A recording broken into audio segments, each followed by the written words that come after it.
Live in 3, 2, 1. Good morning, everybody. And this beautiful day, beautiful, and unfortunately it's a little chilly, but still a beautiful day. So we're now here to call to order and roll call, and I now see that there are a quorum, so we can go forward.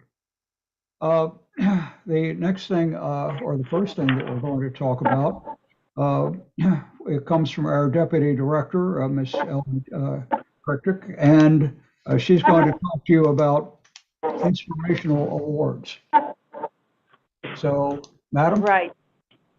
Thank you, sir. Good morning. Today we have 3, I believe, separate Inspire Awards. And I'm going to let the managing directors do the presentations. The first one, Marnie, if you would get your glasses on, do your presentation.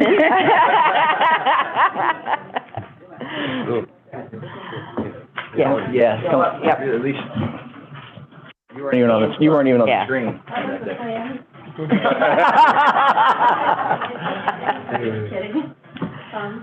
I'm really happy to announce that Andrew Hayden, David Alford, Samuel Suter, and James Jett are being recognized for their extraordinary client support at the Dundalk Marine Terminal. From October through December 2022, the team managed several extremely challenging and difficult projects that were above and beyond the normal very busy workload that they had managing the hazardous waste from floating and floor processing residuals. Some of the highlights of the work included support on a new construction excavation project with a tight schedule that required soil and water waste management by the team, which far exceeded quantities that were estimated. And the team also needed to implement dewatering setups, including hoses, pumps, generators, frac tanks, for 2 electric manholes that began to overflow on the site. The staff continued for each setup to ensure that no overflow occurred. The team remained positive and split shifts to offer additional coverage. And then in November,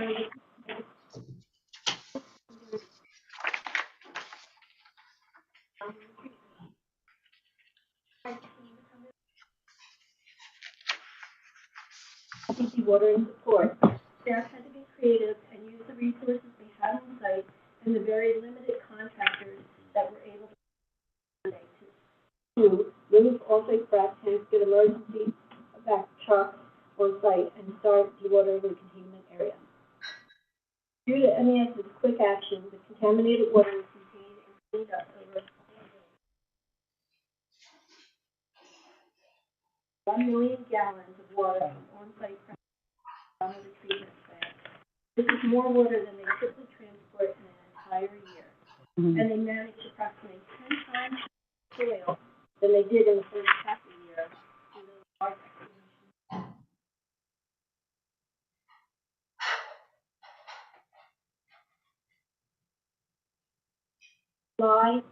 And I want to thank you all for doing a great job of showing what MES can do.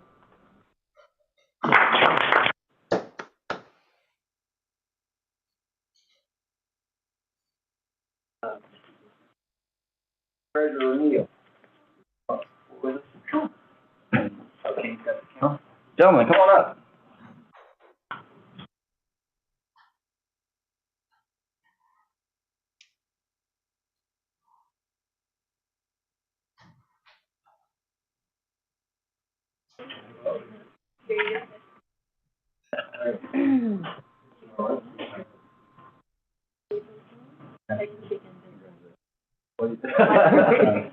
All right. Photo time. Which way are you going? This way. This way? All in. Ready? Okay.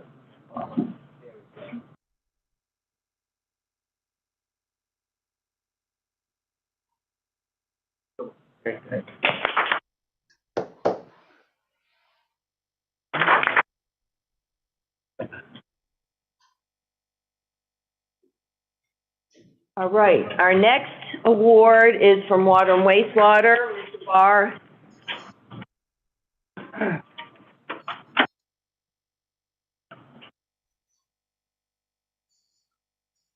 morning. One of the great things about my job is that I know that when somebody asks us for help, we will give it. That's what our award is about this morning. One Sunday, Lee Carey on Indeed called me and said, "Tim, last week I issued a board water alert for the city of Laconia, Maryland, Maryland. Can you help us?" And that's what we're in the business of doing, helping people. And the next morning I called Rex Bowman, who's our Western Region Manager, and I said, "Rex, we need some help." And he told me that Mark Kaiser was already on the case as a result of board water alert. Wow. So the cavalry had already arrived, and I didn't even know it. So for the next 3 weeks, Mark worked with the town, he worked with the town's engineer, and he worked with MDE to get the people of Laconia, Maryland off the board water alert. I can tell you that I attended a town meeting with Mark. Mark and I attended a town meeting.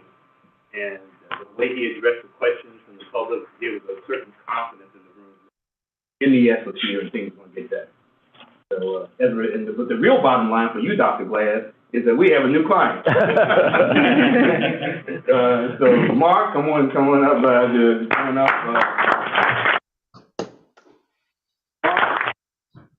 Thank you for inspiring us here at MES, and thank you for inspiring the people of town of Laconia, okay? All right, okay. Pronounce the name of the town, right? Yeah. I gotta keep getting that out of town for some reason. Even better. We'll try from this side this time. Okay. Yeah, that's a good angle as well.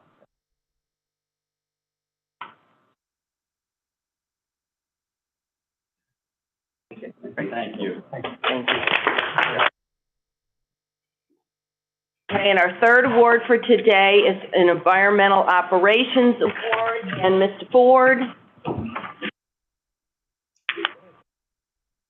I'm right. I was behind you. Good morning, everybody. So we have a theme today. One of our important color is taking great care of customers. Right? You can't hear me? Taking great care of customers. And my example today is no different than the other two that you heard so far. We operate the composting facility out of Dickerson.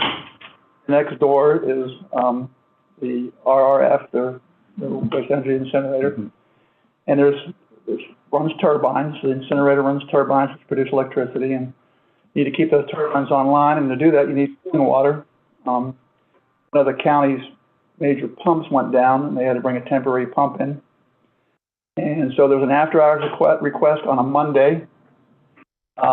Hey, can you guys deliver fuel from our site to this water intake and fuel this temporary pump? Without any hesitation, Chris, Mike, and Jesse, and Chris is at least publicly, Chris, jumped right in, and it was a 6-hour operation, and they rose to the occasion. And there's a quote there you can see from our customer that speaks volumes about what work and dedication these three gentlemen have. So I thank you all, and congratulations today.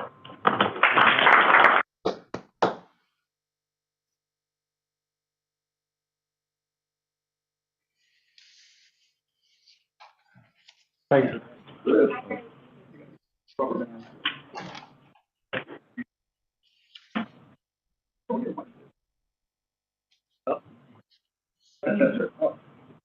This way.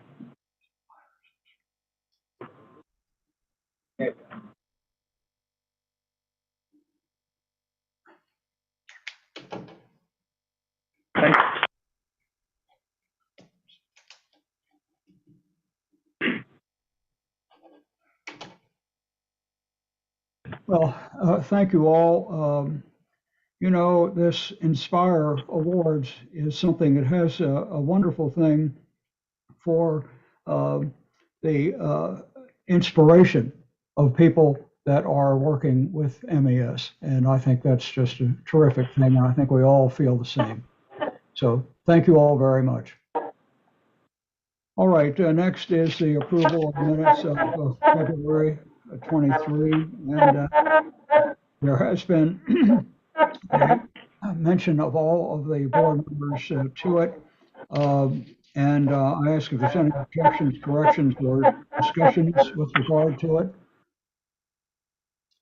If not, then it will be considered to be having been approved for February 23, and then we go forward. And Charles Glass, our Executive Director, will now speak. So speak, sir.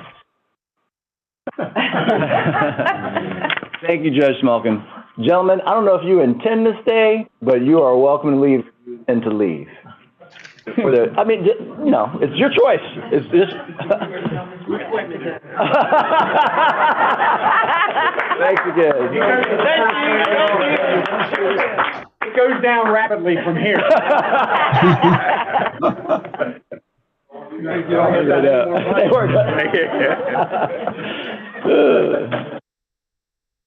So, thank you, Judge Smolkin. Next slide. First, I'd like to say, Ms. Keeley, please convey a hearty congratulations. Last month was a somber moment, and so we did not do this, but congratulations to Treasurer Davis. Please convey it to him for his reelection for another 4 years. I will. Thank you.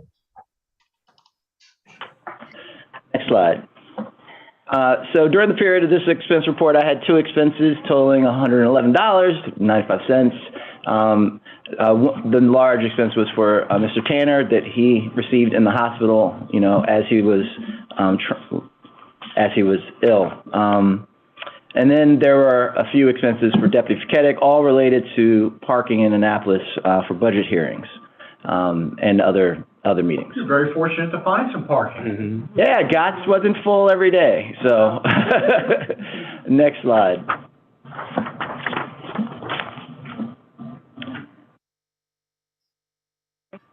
You're fine. It's got out of order. Oh, it's okay. You know, I'm flexible. I can go whatever order. All right. So as you see, you all may not know what these are, but these are the two sequencing batch reactors treating landfill leachate at the Brown Station Road Sanitary Landfill.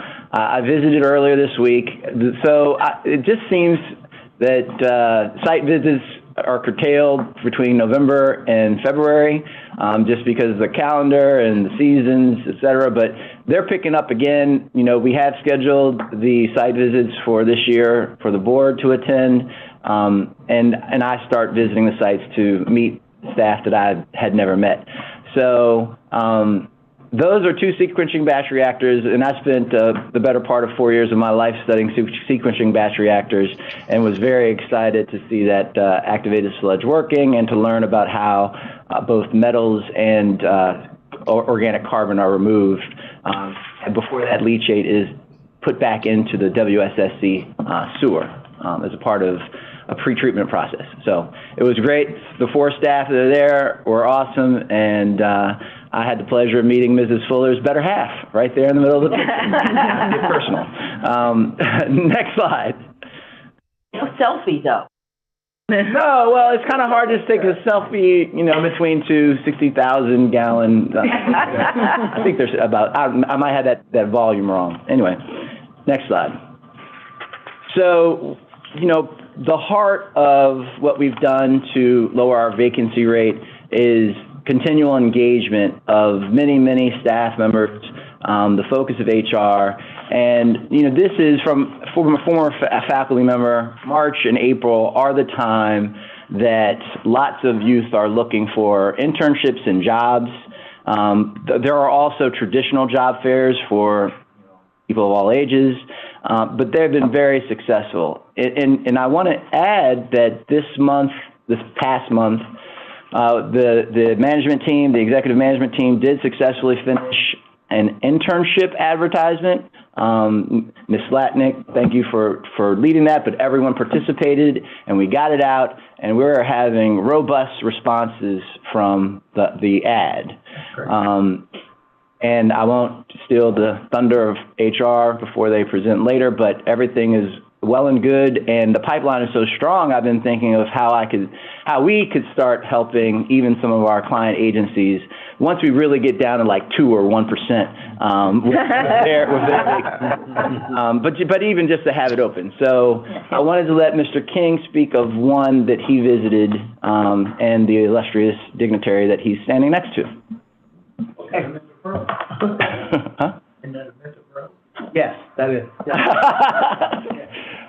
Good morning, everyone. Oh, yes, you were on the Board of Regents. Yes, yes. We had the opportunity of attending the Bowie State University Climate Career Expo. It was a career fair that they had set up. They had done it, this was the third year, the first year that they were able to do it in person. So it was very successful. We met with, as you can see there, President Bro, as well as, they don't have the other pictures, but there's some students that we met with. About 25 to 30 students came by our table. We were real fortunate in being MES and getting the first table. So as soon as people entered the room, we were there, focused, and we had a lot of student traffic. The most important part of, I think, us being there was for us getting back on the map as an agency that's hiring and that have the jobs that the students are looking for. And in all kinds of climate related experiences, engineering, science, environmental, and they even had graduate students there. So we're back on the map. Not that we weren't before, but we're more prevalent, I think, and they were grateful for our presence of being there. So, excellent. Thank you. UMBC is fast becoming a strong pipeline for MES. We have interns that started from last summer that are now employees, and as I've looked at some of the internships that are shared, in one day we had about 13 or 14 UMBC students apply to the internship program in one of the tranches that I looked at. So, and you know, others. So now, as I launched the internship program strategically, I also reached directly out to either the president or the the presidents or deans of Carroll Community College, Chesapeake College, College of Southern Maryland, Hartford Community College, Howard Community College, Prince George's Community College, UMBC, and Johns Hopkins University, just to make sure that the contacts that I had last fall are continuing. There's nothing worse to an academic to have people come and reach out once and then disappear. So I intend to continue to reach out to the contacts that accept my contact and engage with me. And we have a very strong meeting planned for the new president of the College of Southern Maryland, where several of us will meet with several of her team to talk about opportunities, particularly in water and wastewater, as they have a associate's degree in water and wastewater operations.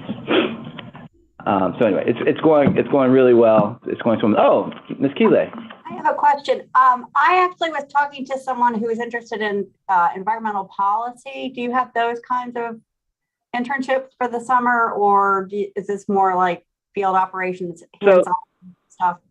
No. Some of our roles do have a policy bent for some of our clients. So yes, this is open to talented individuals of all ilks. And it's from, and really we're focused on college age, but there are even opportunities down to right out of high school. Obviously, so we hire out of high school, just so you know. A lot of our positions start with just a high school degree, with a high school degree. We're looking at college students for these internships. But definitely, please let them know about our opportunities. Okay, thank you. Next slide.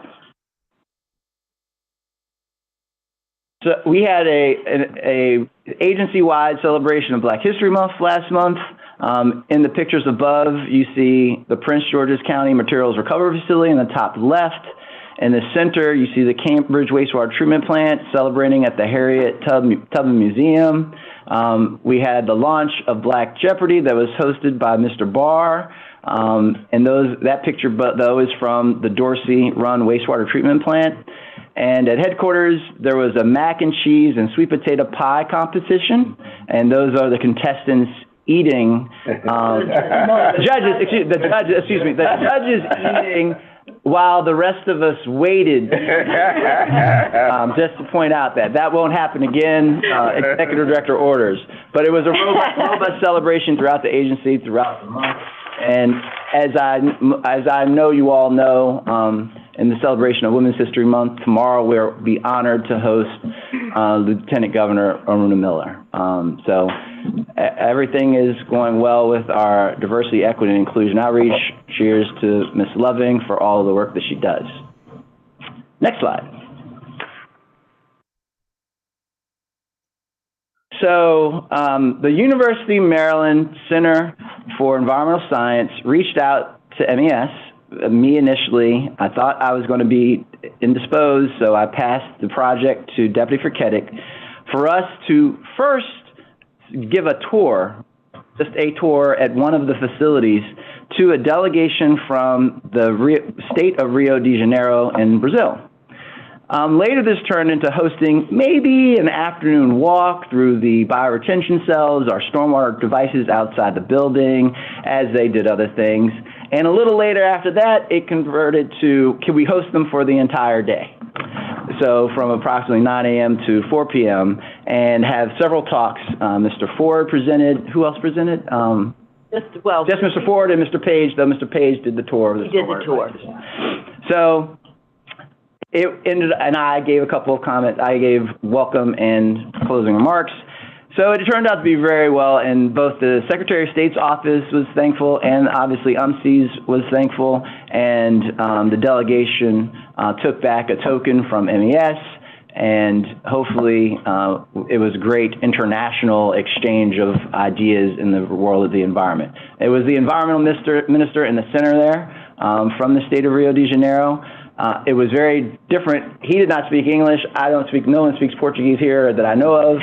And so we spoke through a translator most of the day. But it turned out to be a great event, and we were happy to help both the Secretary of State's office and UMC's in welcoming our sister state in Brazil. Next slide. So we have our Office of Legislative Audits has concluded. We have two findings, only one that can be made public. And this, I don't even, well, whatever, I'll say. So this one is related to omnibus agreements with all state agencies where appropriate and applicable to ensure there are clearly defined scopes of work.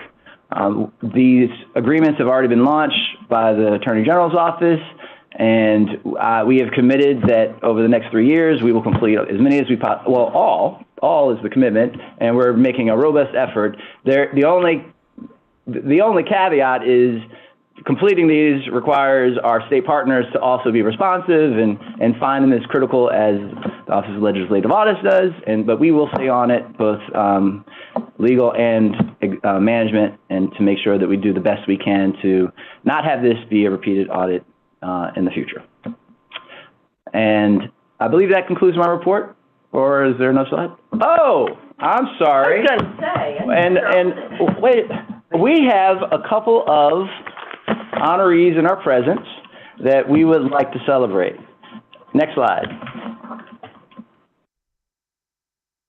First, Mr. Williams. Mr. Williams started at Hart Miller Island in 1987 when I was a sophomore in high school. During his 15 years of crew boat and spillway operation, Mr. Williams began cross-training to run heavy equipment on site. He soon moved to the crust management team, where he operated equipment such as dozers, excavators, and the pontoon excavator and trenchers. He has assisted with projects at all the dredge material containment facilities, including Masonville, Cox Creek, and Poplar Island. In 2010, he became the field operations supervisor at Hart Miller Island, and he continues to work today. And we all want to congratulate him and thank him for his 35 years of service at MES.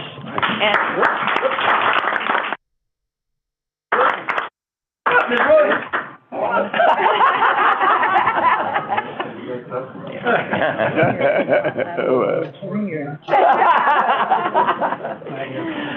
Marty, come on up. For you. Thank you.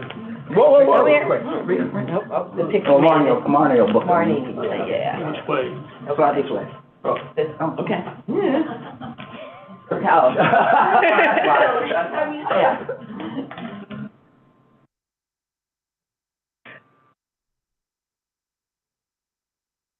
Those lights are. Those lights are on. It's turned a little numb. Take one. I don't know if that helps. Yeah. Oh, that's much better. Perfect. Thank you. Congratulations. Thank you.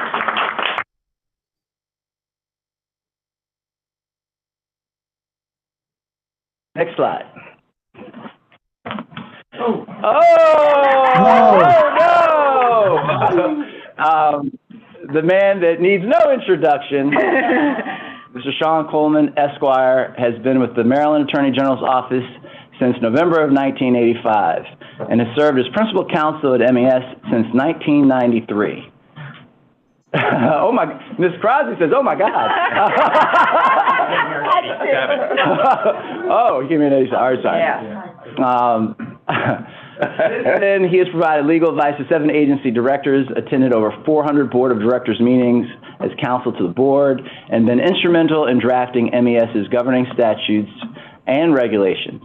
His work was critical in guiding the agency through the implementation of the MES Reform Act in 2021. Mr. Coleman earned the OAG Exceptional Service Award in 1990 for his work on the Ocean City Beach Replenishment Project, and in 2017 was awarded an Exceptional Leadership Award by the Attorney General for his work at MES. Today, Mr. Coleman continues to take a lead role on legal representation for every major transaction and project at MES, as he has for over 3 decades. Congratulations, Sean, on 35 years of service at MES. And I want everyone to know that I've worked with approximately 30 AGs, and I'm almost tearing up because Mr. Coleman is salt of the earth. He is such a good man and lawyer and scholar that we should all be honored to work with him every day.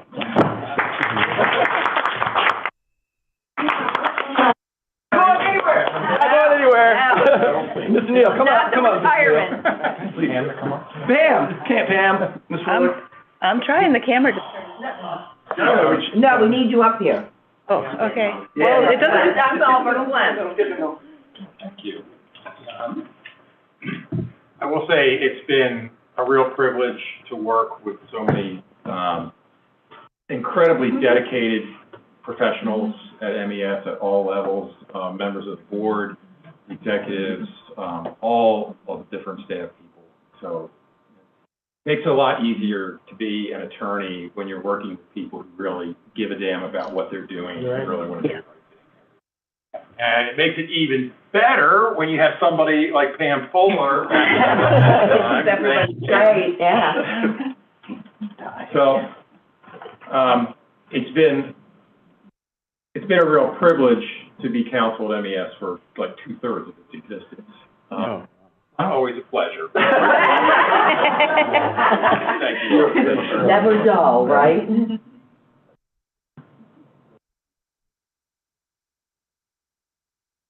Thank you. Logo wear? Oh, yeah, logo wear. Oh, you got it? You got it?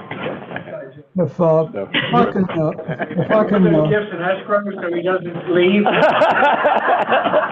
Sorry, Mr. Judge Smokin. Go ahead. yes, I'd like to just say something with regard to Sean. I think in the course of my career, which is now sort of ending, but that's okay too, I probably have dealt with over 4,000 lawyers and students. And I must tell you that Mr. Sean Coleman is at the top of that profession. So I'm totally worthy. He's a totally worthy man. And thank you so much for doing this.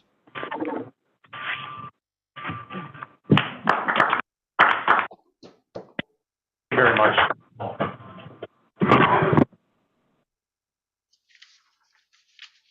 All right. Next, we have the agency activity report. And these are displayed as proposals that have been accepted since the last meeting.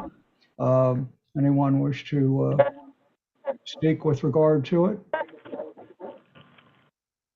Anyone? All right. Well, I don't hear anything, so I think it's time to move on.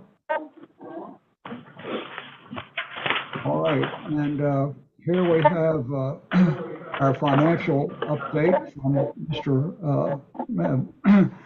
Patel, who, frankly, I couldn't even do my TurboTax, much less what he can do. So please, sir, go ahead. And it costs more, actually. Probably. Okay. Good morning. We heard good news so far. We received appreciation from our customers. The recruitment efforts are exceptional. We are hiring the interns. You just saw the great audit report. Usually when you get a good audit report from legislative auditors, that is something to be very happy about. They were very professional, very thorough, and we had one finding, but other than that, I think overall the MES's financial reporting system and MES's internal control are very good. So that's why, we got a very good audit report.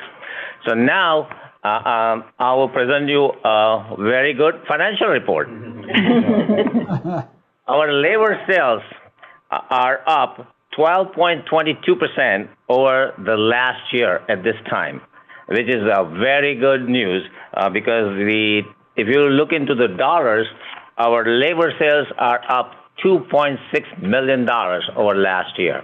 So that is a great accomplishment because of the lower vacancy rate. All the groups are doing much better.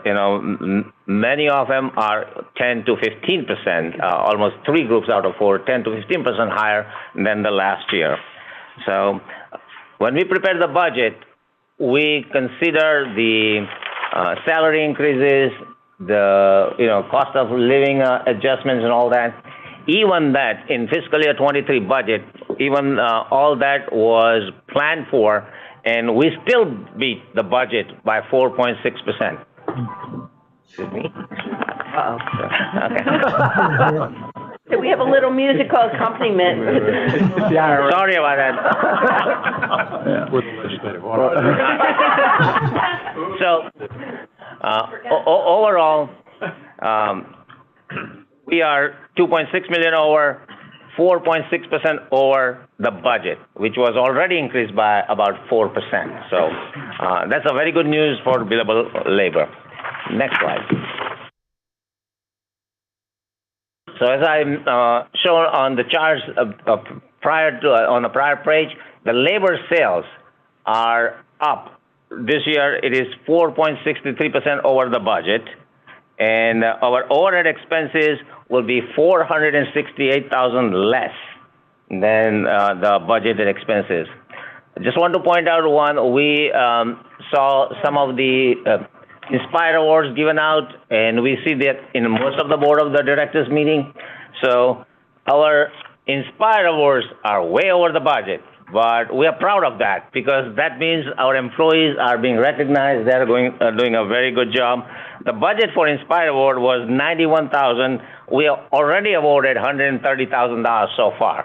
So just want to point it out there. But there is no concern of that. As I say, overall, our budget overhead expenses will be $468,000 less than budgeted. The overhead variance, which is the difference between the overhead recovery and the overhead expenses, now we are benefiting both ways. The overhead recovery is higher because of the higher labor. Overhead expenses are less than budgeted. So it appears that our overhead variance, which is our biggest portion of our net earning, is expected to be 29.27% higher than budgeted, which is a very good news. Our fringe expenses are projected to be $705,000 more over the budget. However, since our fringe recovery will be higher, it is not a major concern. some of the items for the fringe expenses, we cannot plan way ahead of it. One thing is that MES is considered a satellite agency of the state of Maryland. So our health insurances, we offer the same health insurances, but it is not part of the central payroll or system, which is managed by automatically from the payroll. We are providing the health insurances, and all that data, the plans are running through the DBM. And since we are a satellite agency, they used to charge us 2% administrative fee. As of January 1, 2023, which we had not planned, that administrative fee is now 5%, which is an increase of $30,000 per month. But we will be able to manage that. Just want to bring it out there. So that is $180,000 more fringe expense this year. For the remainder of the fiscal year, it will be $360,000 more expense next year. We determine our overhead rates 2 years in advance, but we do have some other offsetting income, like interest income. So we'll be managing fine, but it's just want to bring it out to that. Same thing is that for workers' compensation, we are piggybacking on the state of Maryland workers' compensation. So we are paying our share based on prorated share of workers' compensation, and that fluctuates very heavily. It's almost $500,000 more than the previous year. So same thing is with DoIT, Information Technology Services. MES pays their share based on the determination made by the DBM. So just want to bring it out there. So some of these costs cannot be projected 2 years in advance, but MES is contributing their share for any services we receive from the state. One of the main driver of net earnings is the interest income. We did not project the interest income to be that high, but it looks like we projected for the whole year $125,000. Our actual income will be 5 to 6 times more, so about $772,000 more, and that will offset some of the expenses that we did not project to begin with. Increase in net assets at this time is 45% more than projected. Okay, of course, we are almost $1 million over last year.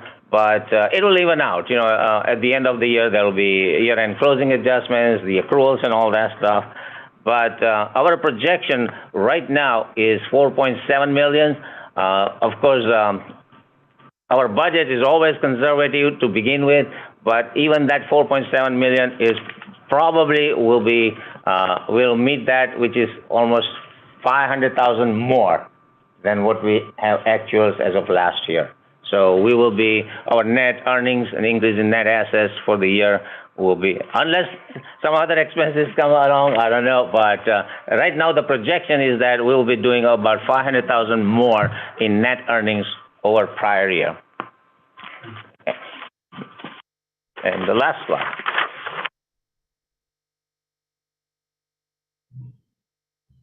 So this is the comparison of actual fiscal year February 2023 versus as of February 2022. And the labor sales at this point is 12.22% up. And the most important thing is the billable hours. Even the billable hours are 33,000 hours more, which is 4.56% more than the previous year, which is a very good sign. So it's not just the salary increases, the billable hours are increasing with a very good percentage of 4.56%. Our overhead recovery is 12.60% more, and our overhead variance, which is the recovery minus expenses, is 20.37% more. As I mentioned, the fringe is a variable component because some of the bills like workers' compensation, we don't even get it until, we are halfway in the middle. The increase of health insurance, administrative.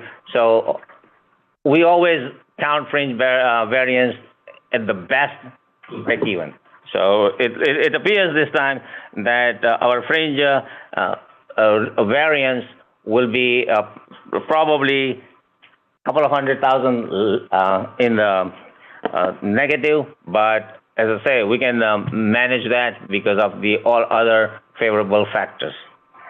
The project variances, that is another thing which is coming from used oil recovery, some of the landfill monitoring. So those project variances are supposed to be even out, but we may have a couple of $100,000 excess in that too. So as of February, we have 1.2 million in increase in net assets over the same period last year. But as I say, some of the expenses will be accrued at the end of the fiscal year. There will be closing entries, payroll accrual, and all that. But it looks like we'll be doing 400 to 500,000 overall better in the net earnings over the last year. Any questions on this? Mr. Patel, this is Marion. I do have one question. On the statement of net position that you sent over in the board package, under current liabilities, there was a mention of an item due to Midshore and other projects of $23 million versus last year we had a reference to $12.5 million. And I was just wondering why there was such a difference in the in this particular item. So due to Midshore and other projects, is majority for all these years was Midshore. Now we have we had a capital funds which was managed by it was considered a general construction fund which was managed by the state, and they were all funded in the state budgets. Now what happened, they changed it to special purpose fund where MES is receiving those funds in advance. And some of those projects is ECI and several of the wastewater. Several of the wastewater. So like almost $15 million of those capital funds were kept with the state, and we were processing one invoice at a time. Now they are giving us that money in advance, so it is held by MES, and that's why we book it as an advance. What's going to happen is we're going to spend that money over this fiscal year because those are capital projects, the invoices are higher amount. But if we have any money left over, we will credit the interest back to them. Does that answer your question? It does. I was looking though under the assets, and I'm not sure I saw under the assets a correlating deposit or accounting for those monies, but it was just a question that came up. So it's an investment. If you look in the investments. Oh, it's in the investments? Okay, thank you. And we are earning a good interest, but as I said, we cannot, those invoices are very high, like 400,000, 500. So we cannot pinpoint the allocating interest to each project. It is very difficult because it's fluctuating. But if we do have funds at the end of the year, we will give them the interest back to the project. That's fine. I just wanted to see where the correlating asset was. Okay, thank you. That helps. You're welcome. Chair? Yeah. Here. Got 10 for Great. Yeah. All right, don't know what that is. That's just on our screen. Ladies and gentlemen, as treasurer, I meet periodically with Mr. Patel. This morning, we met for an hour to go over the organization's finances. He and his staff were very cordial. They explained a lot of things to me. I will tell you that they are on the job. They are appropriately conservative in their projections. I think that several things are very plain to me. One is when you have a full complement of billable people, your income goes up. And your overhead as a percentage goes down, which puts us in a much better financial position. So I just want to commend management for really focusing on filling the boat and making sure we're fully staffed.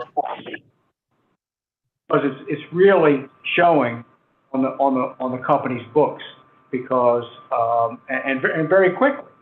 So I think we're going to have a great year, and this organization is very well positioned to go into the future.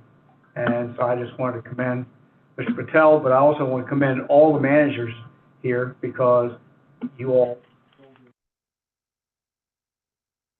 Thank you. Thank you. Thank you. And I want to say a little thing about Mr. Neal. He is a top person in many, many ways, and takes care of things in a wonderful way. And thank you very much, sir, for your help.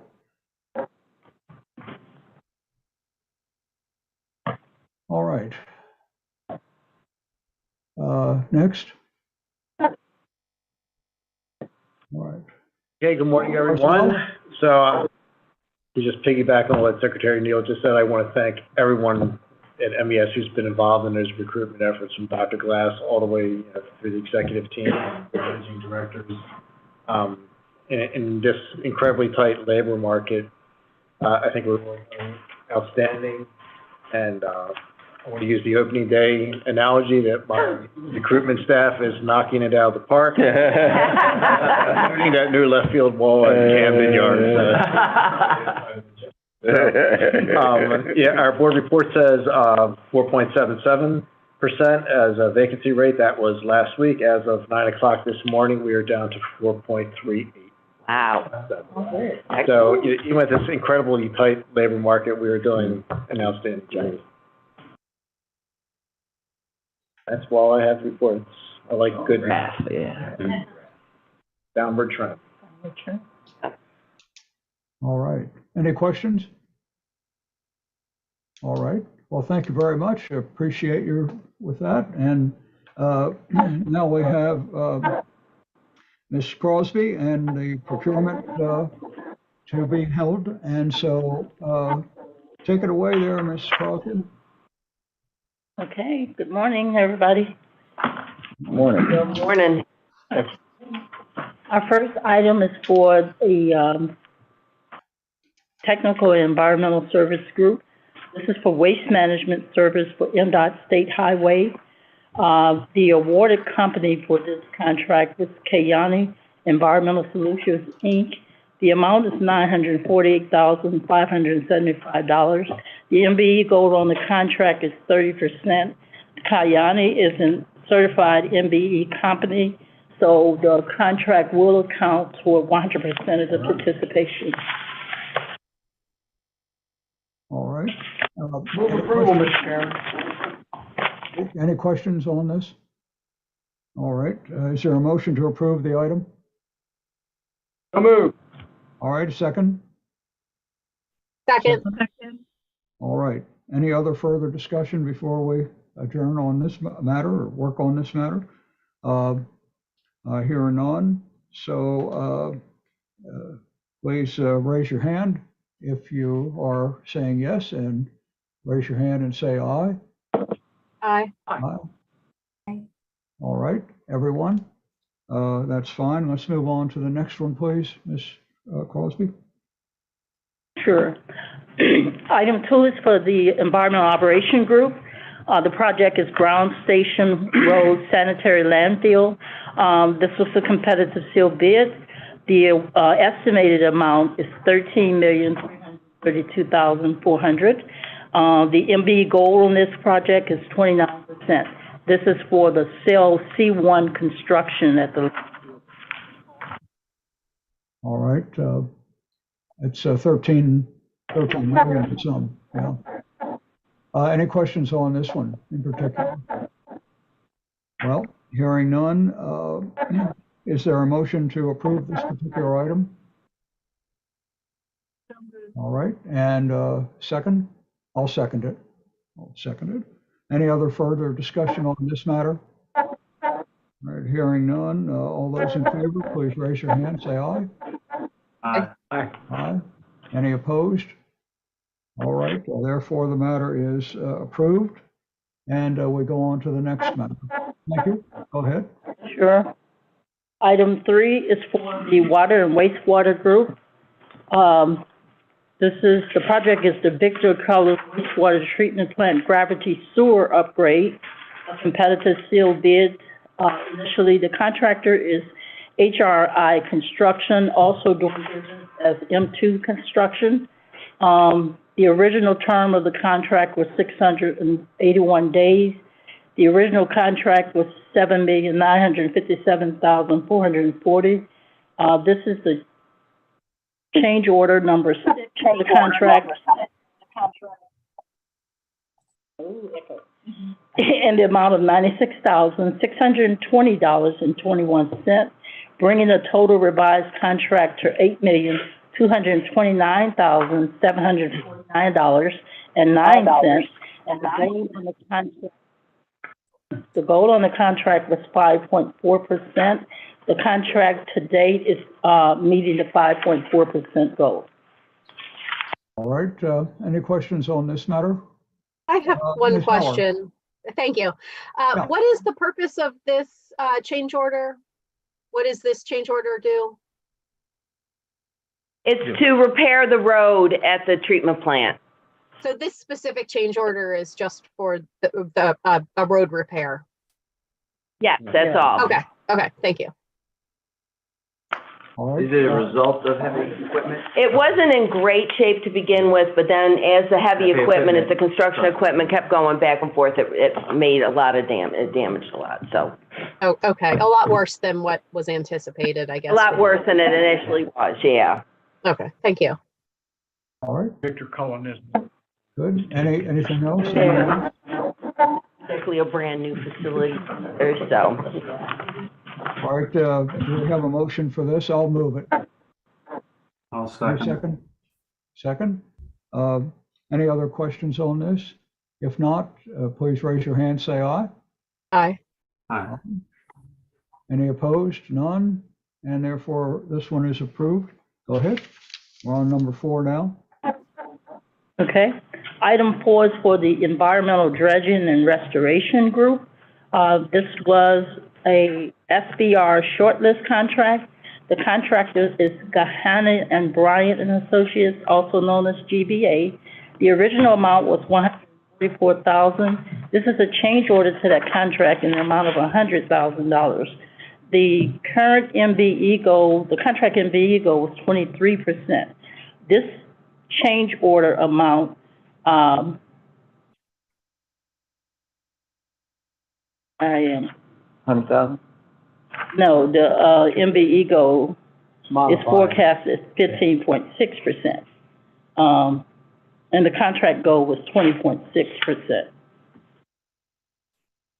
All right, we've heard that. With the change order, it's my understanding with the change order that the MBE goal was revised. Was revised, Yeah. All right. Any other questions on this matter? All right, is there a motion to approve? Anybody? Motion to approve? Yep, okay, fine. And I'll second it. Any other questions on this matter before we ask? Hearing none. Please raise your hand, say aye if you agree. Aye. Aye.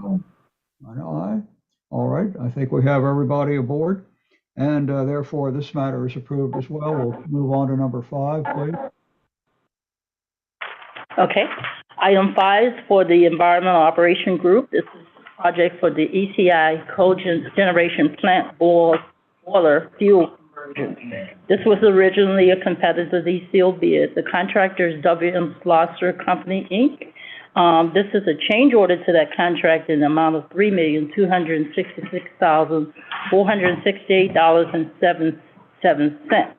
The revised total contract amount is $13,161,468.77. The MBE goal for this contract is 17%, and the MBE contractor work is scheduled to start in July of 2023. All right. Anyone have any question on this particular item? This is just a continuation of the conversion of natural gas. Yes, yes. Is there any end to this? We're waiting on the deficiency, and we're waiting on the budget, capital budget this year. Okay. So the end is in sight as long as funding comes through and Murphy's Law doesn't come up in another way, but it was the way it was structured. But this 322 has been asked for in the capital budget? Yes. So, okay. Everything has been asked for. Okay. Either in deficiency or been granted. I think schedule completion is supposed to be the end Well, of. Amanda knows everything behind you, but I believe it's December this year, December 2020. Knock on wood. Just a reminder. Construction is not Yeah, started. construction hasn't Construction starts, but You can't get finished until you get started. We have started in terms of acquiring equipment. Yeah. Right. Chairman, I move approval. All right. Anyone second? Second. Second. Any other questions? If not, please put your hand, say aye. Aye. Aye. Any nay? None? Therefore, we will say it is approved. Thank you very much. We move on to number 6. Okay. Item 6 is also for the Environmental Operation Group. This is a rental of a CBI grinder. This was an emergency procurement. The amount of the rental is $115,180. All right. Did we see that picture earlier? I think somebody was, one of our people was standing in front of it. Maybe I got that wrong, but anyway. it was a grinder at a different site, but yes. Okay, all right. But sort of looks the same, eh? Maybe? All right. Either that or World War I armor piece, but not that. All right. Any questions on this matter? Hearing none. Anyone with an motion to approve it? All right, approved, and I see a second. Any other questions on this? All right, if not, please raise your hand, say aye. Aye. Aye. Anybody opposed? I see none, hear none, therefore it is approved. And move on. Okay. Item 7 is for the Technical and Environmental Service Group. This is an assisted SHA contract. Revised. Did you get the new one? The revised one? Yes. Okay. Yes. The awarded contract is Concrete General, Inc.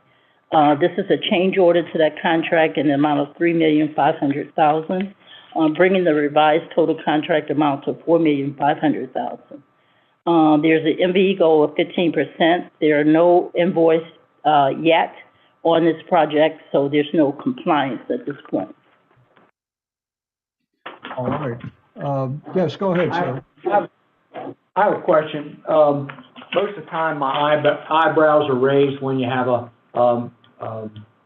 significant change order to an original contract. The original contract, if I'm not mistaken, was $1 million, and you're adding $3.5 million to a $1 million contract.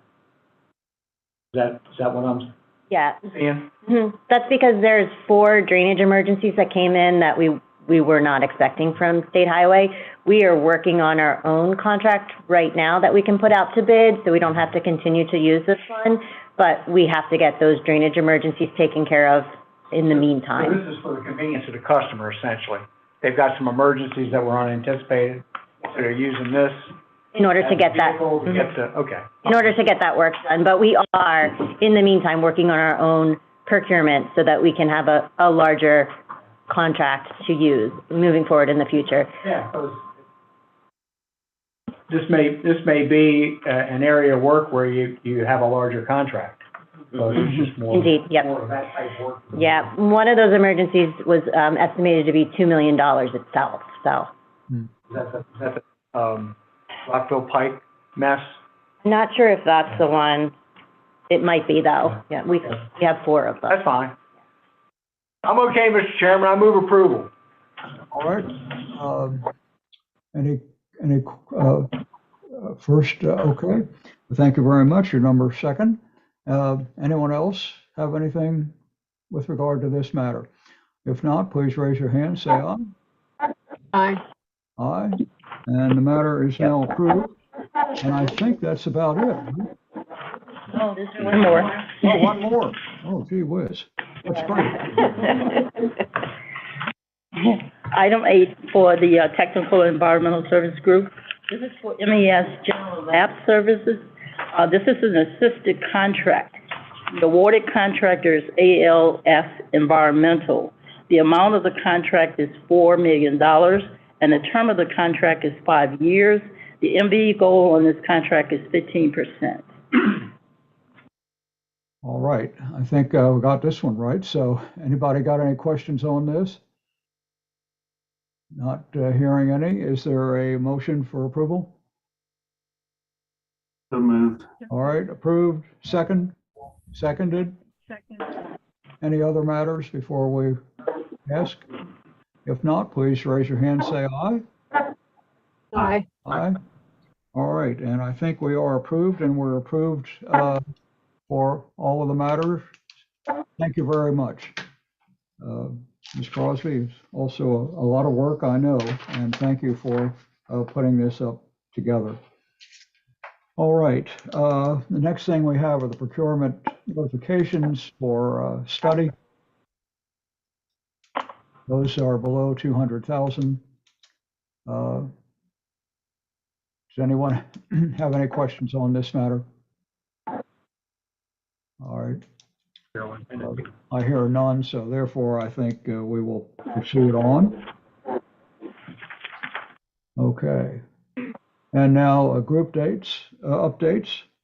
Who wants to go first? Mr. Ford. Yes. So last month I had an opportunity to introduce the board to one of our talented young managers, Penny Toro, and this month I have an opportunity to do the same with Melissa Filiaggi. Melissa is a former teacher, came on board with us to run our recycling and marketing operations, proved to be very capable at that, and was rapidly promoted to division chief, and she's responsible for Georges County operations. She still has an input in the marketing side. She's highly involved in the state's recycling programs, highly knowledgeable. I'm really proud to introduce you all to Melissa. So Melissa, it's all yours. Thank you. Thank you for having me. Okay. So this project, it's the airport food scrap collection at BWI Airport. It's not a huge project for us, but it's a really interesting one because it presents a variety of challenges that we've managed to overcome in a really interesting. MES has a long history with BWI and MAA, and environmental operations has had a long period where we've provided recycling and waste assistance to them. So we've done waste and recycling monitoring, tenant education. We've provided subject matter expertise on how to manage their recycling program, and we also help them with their annual recycling reporting for the Maryland All-Star Report. We have talked for many years with them about getting a food scrap collection program up off the ground. We can go to the next slide. And in 2019, we were able to get the first pilot program up. So the basic outline of the program is we focus on back of house material. BWI has 50,000 people there a day. So to do any kind of frontline education is really difficult. So what we do is we focus on the restaurant preparation, food waste, expired food, end of day turnover, those kind of things. We've designed the program, we've provided all the education and training, all the coordination, and then we actually have staff on site 3 days a week picking up the material and taking it to the Prince George's County Organics Composting Facility. The pilot program in 2019 started with 8 restaurants, over 3 owners. One of the interesting things about BWI is that MAA oversees the entire airport. They contract with an operations company, called currently Fraport, who then contracts with individual owners to operate restaurants. So it's really more like a small city. You're going through multiple layers that have to get buy-in, have to understand what they're doing, have cost concerns. So we started with these 8 restaurants to see if this would work. And the pilot program was successful. We were averaging around 3,000 pounds per month. That got derailed a little bit with COVID. You know, we can go to the next slide, but we stopped for a little while, we came back. It was enough to prove that we could do this. The restaurants bought in, they were able to tell their colleagues that this is not difficult, we can do this, you can do this. So in February of 2022, we rolled out airport-wide. We have 56 participants, so 56 vendors, 21 sit-down restaurants, and 35 walk-up restaurants, your McDonald's and so. Still primarily back of house, although some restaurants have expanded with their own staff to start diverting some of the things that they're collecting from the front of house. We're also doing in-house collection now 3 days a week. In the pilot, our staff went on the outside of the airport and collected from the loading docks. Now our staff are actually going restaurant to restaurant 3 days a week and having that in-person conversation, as well as adding the convenience for the restaurants to encourage participation. There's also containers available 24 hours a day on the loading docks and in the trash chutes so that no one has to store anything, they can divert it. And we have what our staff over there call a bucket exchange. So it's a 5-gallon bucket, they're reused buckets, they provide them to the restaurants fill them up, we take them away and they get a new one. So they're not even incurring the cost of buying new containers. We can go to the next one. So these are the results. You can see the pilot programs there. Again, this is the weekly collection in pounds. So the pilot program was fairly low there, and then when we rolled all the way out, we're now collecting somewhere between 12,000 and 14,000 pounds per month. So we're running about 4,000 pounds a week at these individual locations, or a day, I'm sorry, not a week. So total, we've collected over 190,000 pounds of food from the airport, diverting that to landfills and taking that to the Prince George's County facility for composting. And we can go to the next one. And we're still working on new programs. One of the new things that our staff is working with MAA is on oyster shell collection. So they're calling it Chuck It to the Bucket. And they're collecting oysters at various oyster bars. Currently, they're going for composting, but they are working to develop a partnership with the Oyster Recovery Project so that they can be diverted for oyster bed seeding. And we just completed a full waste composition study for the airport. So this is the first one that we've actually taken representative samples, weighed individual streams from individual locations, right? Front of house, back of house, airlines, to really give them some evidence-based direction, right? Where can they make the biggest change and how can they develop and grow their recycling rate? That's it. So thank you. I'm so glad you're doing this and getting it out of the airport because it prevents the airlines from collecting it and feeding it to the passengers. They don't give them. Sometimes they don't give, you cut down. When we started the Prince George's County composting facility, food scrap composting facility, and when this program kicked off, food scrap recycling was cutting edge. It was on the future, it was an emerging trend in the industry. It's a good example of how the innovative, forward thinking, and what we do. Fast forward to today, everybody wants food scrap collection. Everybody wants some way to manage food scraps other than landfilling it. And this type of work has positioned us to be able to respond to it. So it's a good example of how MES. I think you're wise to go to large volume things because you can get real granular with this where you're doing a lot of work for very little volume. And so I think starting with the real large output makes a lot of sense. It's true. And this may be tiny in scope in some respects, but in the bigger picture, yeah, it's huge. And a lot of credit goes to MAA. I mean, they were really, they were on the front end. They really wanted to work on getting something done. And, you know, it was a challenging task to get buy-in from that many people. I'm sure you followed the tortured trail of the procurement for the next airport concession operator. So you may have to start over again if they select a new contractor. Yeah, we'll be ready. That's a hurdle in terms of collecting any other state, so we do have contracts that involve collection and disposal of materials, so. That's great, thank you. All right. Let's move on. Latner, you're not on the screen, so you might want to come down here. Down? Sure.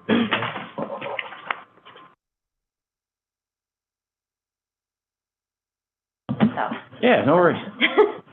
Thank you, Ms. Thank you. The highlight project this month for TES comes from our engineering division in TES. And this project came to MES from the City of Laurel planners who received information in a Army Corps of Engineer report regarding potential increases to the surface waters of the Patuxent River during rain events. A portion of the City of Laurel, which is in Prince George's County, are adjacent to the Patuxent River, and there are communities along the river that could be impacted by flooding from these surface water increases. The city planners requested MES perform a feasibility study for implementing one of the recommendations in that Corps report. And the recommendation was for the feasibility to construct a levee for flood resiliency. Next.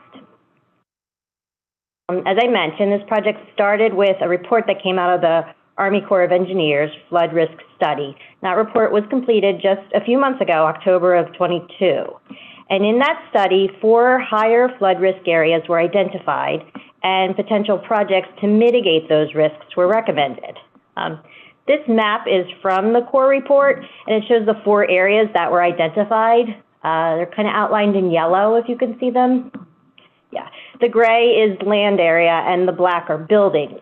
And then I bring your focus to the aqua blue, which was mapped from hydraulic analysis and modeling to show the potential areas and infrastructures that were at risk from a 100-year flood.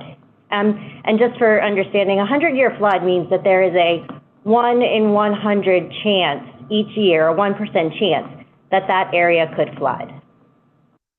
And I'll just point out area L1 because that's the one we'll be talking about up in the left. Thanks, Pam.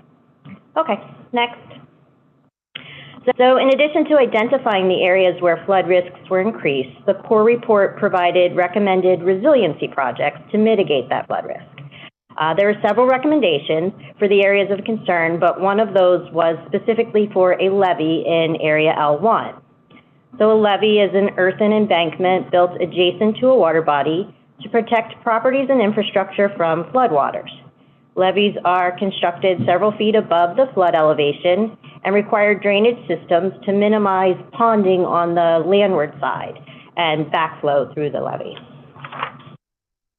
The dimensions proposed, dimensions proposed were about 220 feet long and 14 feet high. That was the recommended dimensions in the study. So at this point, the City of Laurel planners contacted MES for assistance in moving forward with a feasibility study specific for this levee. MES project kicked off right in October 22 when that Corps report came out, and it wrapped up just this month in March. The feasibility portion of the project had a cost of about $35,000. The first step was for the engineering staff to perform a desktop GIS analysis to look at the potential impacts from construction of the levee. Those impacts could be to utilities, stormwater, any wetlands in the area where the levee would need to be constructed, sensitive species, see who owned the property in that area, just, you know, basically what was there now that could be taken away when the levee was built. And then the next step was a site visit so that those existing conditions could be documented. The next slide are just, there we go. There's a couple pictures from the site visit. When the staff went out there, just for reference, the river is sort of beyond those trees before the building. So There was a picnic area right where the levee was planned to be constructed, and there was also some stormwater structures that were discharging into the river. So those features had to be taken into consideration for the levee design. Okay, next. So following the data collection, the TES team developed a levee concept plan to meet the needs for the flood protection and the goal of the levee structure. The bottom picture is a not-to-scale drawing from the feasibility study, and the top is just sort of a cartoon for the purpose of understanding a levee. Next. And then in addition to the preliminary design, part of the feasibility study for MES was construction recommendations for the project, the design elements, including the drain pipe sizing, backflow prevention, the pumps, construction materials, additionally, all the permit requirements that would be needed for the construction, and a cost estimate for the city. MES delivered the feasibility study on time, and now we're just waiting for any further requests for additional assistance on the project. That area has been a flood threat since the Earth's crust was warm. It's where Anne Arundel, Howard, and Prince George's County come together, and the Patuxent River and a lot of contributing creeks are there, and like where the Laurel Racetrack is, and some other places that are subject to flood. And you don't need a 100-year storm in order for that area to flood. Right, and that's usually either a 10-year storm or a 100-year storm is usually what's used for the design. But you can see the racetrack on one of the very first slides. Give some idea of where that is. But small but important. How is this going to be financed by Laurel? I mean, little cities usually aren't in the levee business. Are they going to get some money from the Corps of Engineers or potentially grants? I mean, there are a lot of coastal resiliency grants out there. That's something we can assist them on. Yeah. Thank you. Good job. Thank you. All right. Thank you. Now, next item is with Ms. Dolinar. Good morning. Morning. I'd like to give an update on the Masonville Dredge Material Containment Facility and what construction's going on out there. But first, a little bit of a background on Masonville. MES operates the Masonville Dredge Material Containment Facility for MPA, Maryland Port Administration. The facility is located adjacent to the Fairfield Marine Terminal, and it's approximately 4 miles upstream from the Key Bridge. So the facility was constructed in 2007 to 2010, originally along the shore of the Patapsco in Baltimore City. The first phase of that construction included removal of unsuitable foundation materials where the dike alignment would go, and also unsuitable materials within the dike enclosure area where there was a borrow area that would be used to build the dikes in the future construction phases. And that material was actually taken to Hart Miller Island because at the time Hart Miller Island was still open. So after the unsuitables were removed, the next phase included a competitively procured contract where a contractor built the dikes up to elevation +10 and also built 2 spillways for discharge of the waters from the facility for operations. And it enclosed an area of 101 acres, and the first federal inflow happened in November 2010. And then after that, MES self-performed the construction, raising those dikes from +10 to +18, which was completed in April 2020, giving the facility a capacity of 6.4 million cubic yards for material dredged from the harbor. Currently, MES is self-performing the base dike widening of the dike up to +18, and this is necessary to provide the foundation for the next phase of dike raising up to +30. Construction began in January 2022. As I said, we're self-performing this construction, but we have a contractor who is bringing in the material, and then we shape and form the dike and compact it. We are just about done this construction. It should be done in the next week or two. Over the course of this project, 300,000 cubic yards of fill has been placed and over 30,000 truckloads. Included in the design of this construction of this base dike widening is a geotextile placement. There's 2 layers of high-strength geotextile that's needed to increase the stability and strength of the dike, and it's placed along 7,000 linear feet of dike at elevations 12.5 and 14.5. Next slide. Some of the milestones, I'll repeat, 300,000 cubic yards of fill was placed over the past 15 months. It was an $11.5 million project. 125,000 square yards of the geotextile was placed. And we also decommissioned those 2 discharge spillways. You can see the one on the right being decommissioned because they will no longer be at the right elevation for the raised dikes at plus 30. And then the plus 30 dike raising that we currently are finalizing the permitting and design for. We anticipate procurement going out for bid in May, and then we also anticipate notice to proceed in the summer of coming up.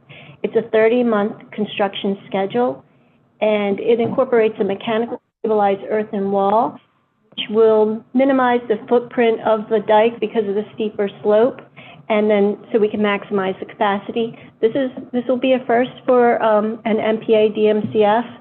But they're used in embankments along the highway, and there's an example landfill in the top photo that utilizes the MSE wall.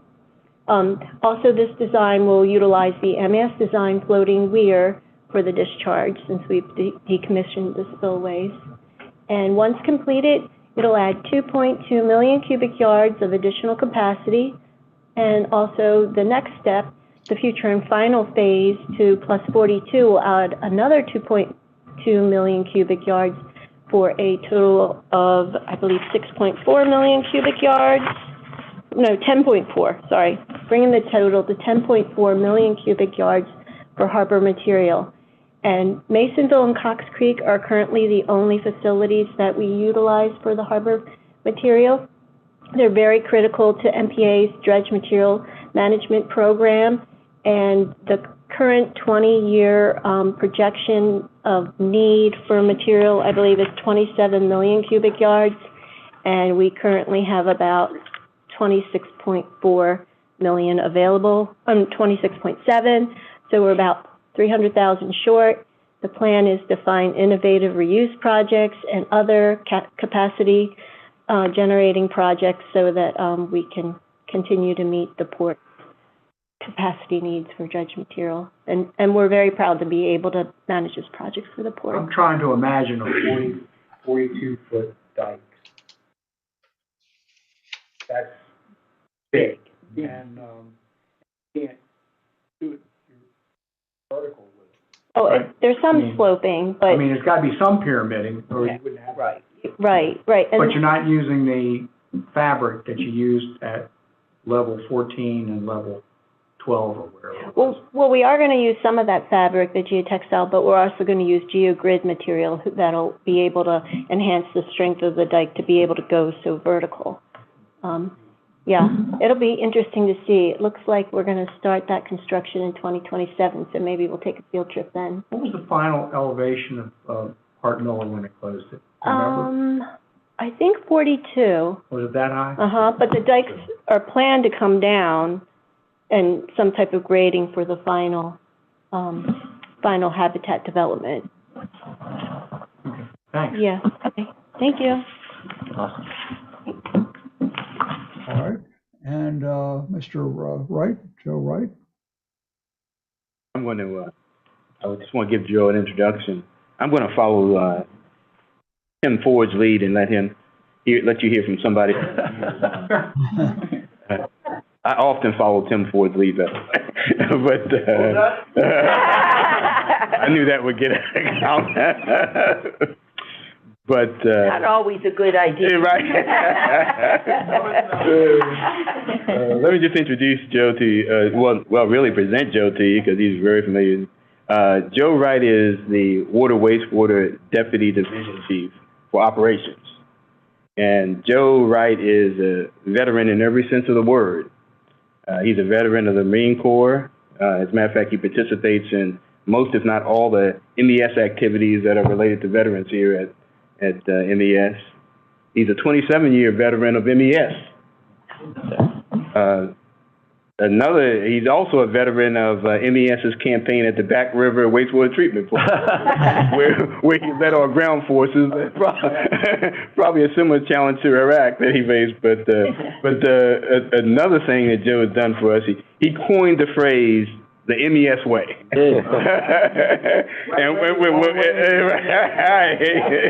And we use it a lot at Back River. But what it speaks to is how MES does things, how we approach things, how we get things done. So with that, turn it over to Joe. And he's going to tell us about what we did at Lona Coning. I think I got it right that time. Okay, go ahead, Joe. Take us away. They call it Coney. They call it Coney. I mean, Coney. That's the home of Lefty Grove. Yeah, right. Left-handed pitchers in baseball. Right, uh-huh. Yeah, and and following up with all the groups, I've been here 27 years, and just hearing what we do still ceases to amaze me. I came from the composting end when I started with MES, and just seeing how that's evolved. I was down in Brown Station, where I got my teeth with MES when I first came on board. So just hearing everything, it's pretty amazing. So I'll get to highlight my folks now. So earlier, Mark Kaiser, he was in here. He was really instrumental in making this happen. This was a very unique issue that we got involved with, just coming out of Back River on the wastewater end of that emergency, and now the almost out on the water end. We got a little heads up ahead of the curve from MDE. The week before we went in, I talked to Mark. Mark, we had some contacts there. There was a contractor on site that was from the city of Cumberland. So we had a little in, so I kind of gave Mark the wink that might want to hop in there and see what's going on. Well, of course, in true Mark fashion, he took over the whole day and gathered information, followed the contractor, and so when MDE told us to hit the street, we were ready to rock and roll. Mark knew what was going on. Next. These are some photos. Currently, the facilities, there's 3 water plants there. 2 of the 3 are being upgraded, which kind of compounded the issue. Next. So, a little background. They call it the Midland Lonaconing Water Treatment System. It's not just a one plant. It's a series of water treatment plants that make up one complete system. It's Allegheny County serves 5,000 residents. The systems they consist of the Koontz plant, the Midland Gilmore, and the Charleston. Charleston's going to be one of the plants they're taking offline. I'm not even going to get into that here. They have, anybody understands Allegheny? It's a lot of hillside, a lot of. It's very unique. I'm glad Mark was involved in this. So, but a lot of these elevated storage tanks, they're not your normal storage tanks. They're just tanks on hillsides. They don't need to be what your typical water tower you would see. They just look like a tank sitting on the side of the road. And they also have 2 underground storage tanks that serve some of the outliers. The system, I want to point this out, has a capacity of 1.8 million gallons. I'm going to reference that in a few. What I said before, the Koontz plant and the Midland Gilmore are currently being upgraded. The Charleston's going to be mothballed, but the Midland Gilmore is actually they're upgrading, they're expanding the facility so to be able to cover the whole area. Next, please.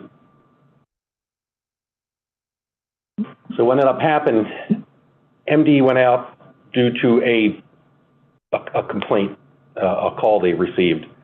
When they got out there, some of the things that weren't shared, this town actually, there was a water main break that wasn't known. We've found out later, but 1.8 million gallons, they lost. The system was down over 1 million gallons. They've lost water. Pressure went down. The contractor that was there at the time couldn't maintain, couldn't keep the system operating properly. And he comes out, full water notice is advised, bottled water starts getting trucked in, not by MES, but this was done and coordinated through the fire department for the town. On January 11th is when they received the complaint. January 17th is when MD went out. by the 20th, January 20th, we were on site already doing our plant tours, just seeing what's going on, seeing what the problem was.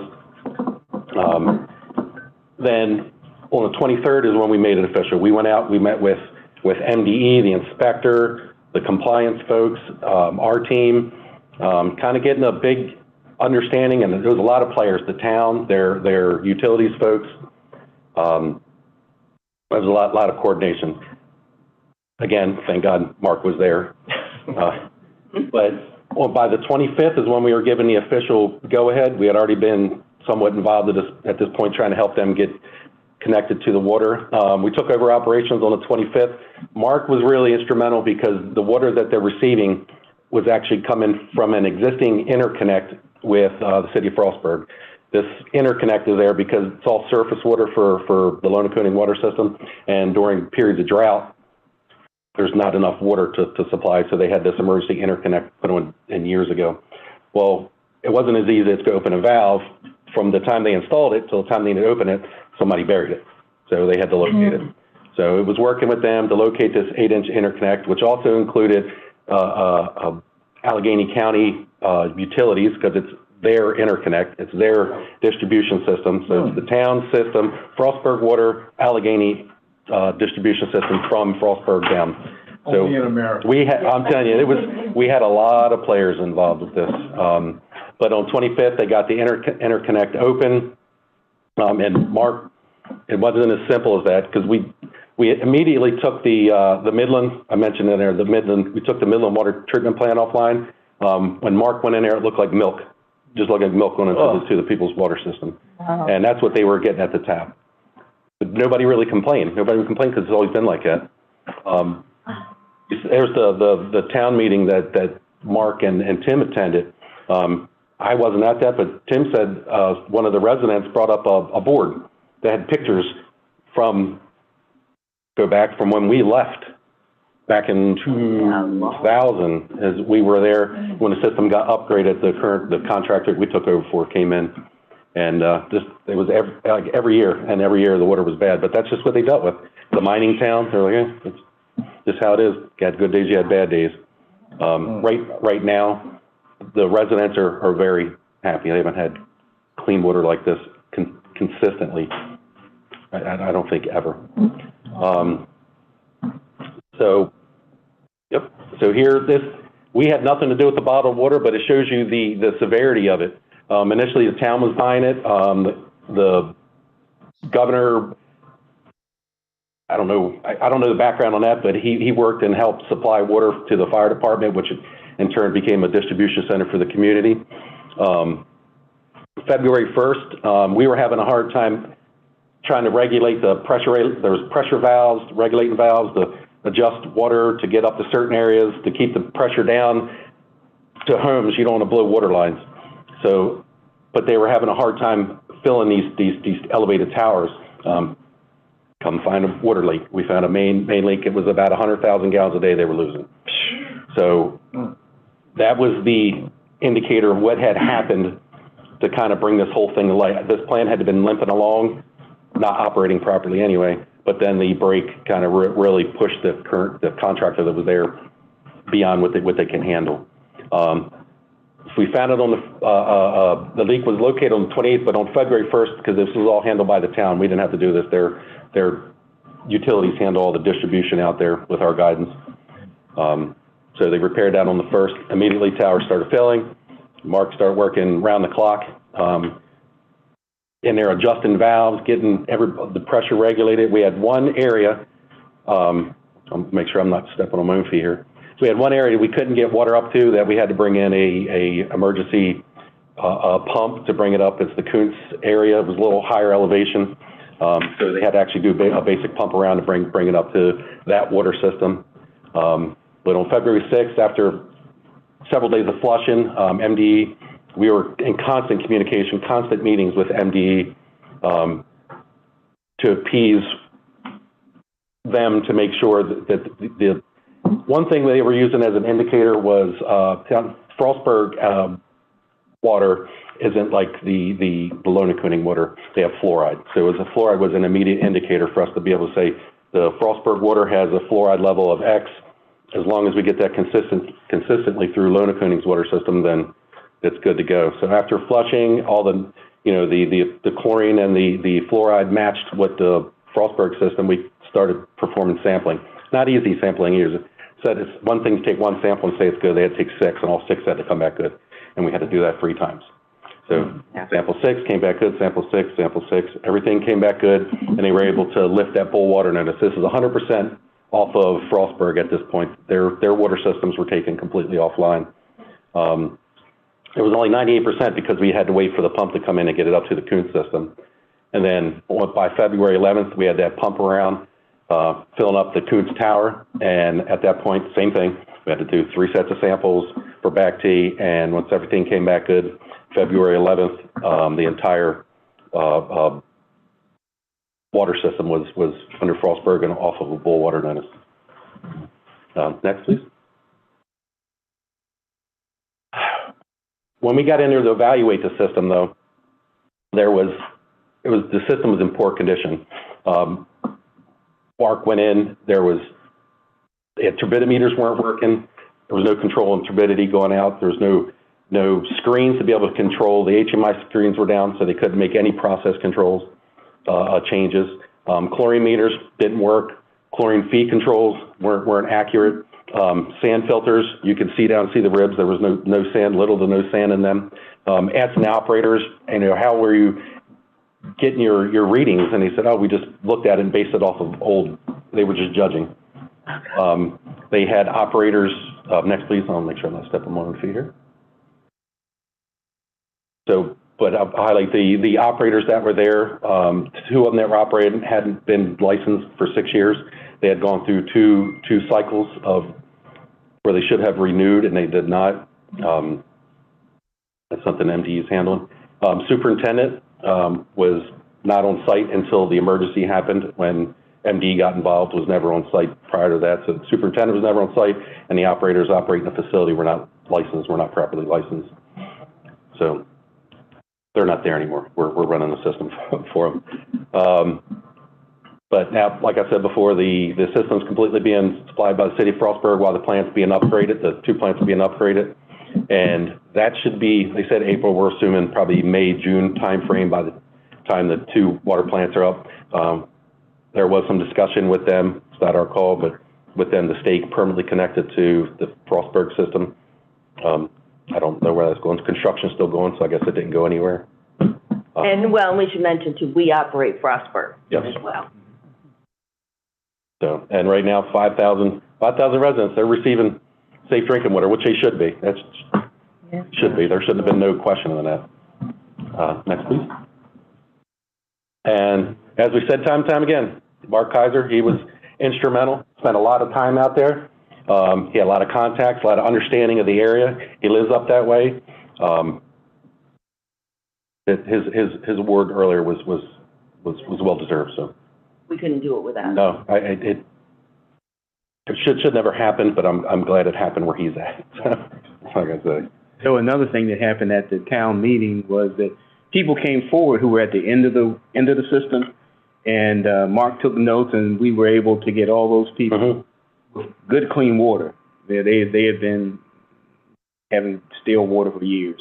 Yeah, went out, gave them winners, flushing their lines. Flushing the line. They were out the outliers and trying to just more educate them on the current status and what they need to do, and he followed up. Yeah, I think we've taken care of everybody, and right now they're happy with. Hopefully, the town stays happy with us, keeps us in there. So. Yeah. So it was definitely unique. It was a big water system and a big issue when you got an entire area. Luckily, they had something our normal water plants don't have, and that's a bullpen. They had a backup, an 8-inch line that ran. Normally, our plants don't have that. So luckily for them, that was in place. So. And that's because of intermittent droughts that they. That's the only reason. That's the only reason. That's exactly the only. There are dozens of opportunities like this all over the state. Maybe not as extreme as this, but a lot of small towns and cities have very old infrastructure and obsolete treatment facilities.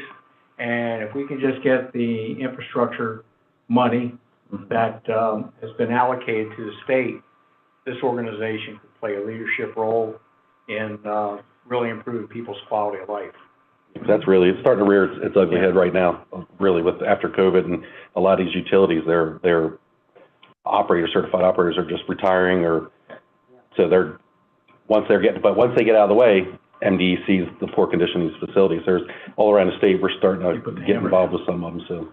But, I mean, everybody talks about Baltimore City, and they have their own infrastructure problems, but there are lots of small cities and towns and communities that have infrastructure that's over 50 years old. Yeah. Well, we are working on it. Engineering's on top of it. We got math on top of it. Thanks a lot, Joe. Thank you, Joe. Thank you. Well, that's just a terrific bunch of work that were done up there, and congratulations. I'll say that even though you were in the Marines and I was in the Army, but you really made a good operation there. Okay. Next. Counselor Sean Coleman, and I think might be speaking also with Secretary Neal, but Counselor Coleman? Yes, before we start on the item on the agenda, I did want to remind the board members that you do have to file your financial disclosure forms with the State Ethics Commission by the end of April. And our procedure at MES also requires you to provide a copy of that form to Ms. Fuller, the clerk of the board, and she will maintain that in a confidential file. I sent out to the board members late last week a draft of an outline for bylaws for the board. One of the provisions in the MES Reform Act is that MES was required to retain the services of a consultant to do a study of the board and how it functions. That was done last year by RMS, and one of their recommendations was that the board should have a set of bylaws to govern its activities. So to move that process along, what I did was to prepare an outline of what I thought a set of bylaws should include. I didn't try to get into the details or the substance of them, because that's for the board to determine what the substantive provisions should be, but I did want to get the process started by outlining what areas I thought the board needed to address. There's certainly no limitation to what I put together. There's not any particular statute that requires a set of bylaws to address these particular issues, but this was, my goal is to provide a starting point for the board to start identifying the structure of the bylaws and what substantive provisions the board will want to have in the bylaws. My thinking was that there would be a smaller group of board members that would flesh these out, and I would be available to assist in that effort, and that group would put together a substantive set of bylaws that would then be presented to the full board for further refinement and discussion and ultimately approval. So this is the starting point for that effort.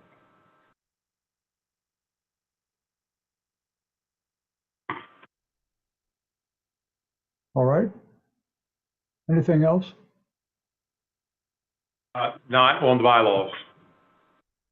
All right. Mr. Chairman, you going to send me any help, or am I going to do this by myself?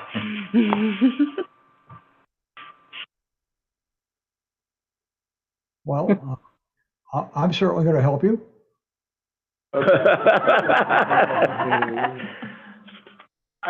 Sean has put together an excellent outline. I do think that we have to finish some sentences so that bylaws flow like a document that you would read. But I think he covered all of the pertinent areas. I, for one, don't like 30-page bylaws. It just gets down too far into the weeds. We just need some general operating principles so that, your fallback is that the board decides. So if a question comes up or an issue that comes up that isn't clearly enunciated by the bylaws, then it's the board's responsibility to figure it out. Correct. So we'll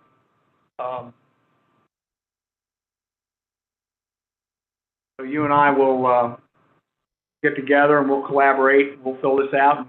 When do you want the report? At the next meeting, the April meeting? I think if it's feasible, sure. Is that sufficient, or do we want it to go another period? I think it's important to put a draft in front of the board and then give everybody a chance to look at it. And so we could probably adopt it in May, in our May meeting, if all goes well. I agree. I think that's fine. Is that time enough? Dr. Glass, it's all about stretch goals. All right. Any more questions on that matter? I think we've talked about it. It's on the way. Anybody who reads the outline and sees something that they think is missing or should be elaborated upon, send me an email and I'll tend to it. All right. Well, thank you very much. Are there any matters that need to be talked about now, or any matters that we want to raise? Well, I hear none, so it's almost time for lunch. Okay.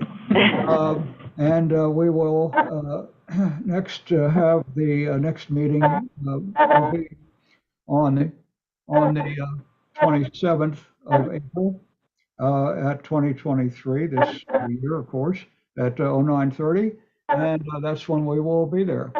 All right, unless there's anything else, so long, everybody. And thank you all very much, and terrific time. So thank you, all of you. All right, time to go.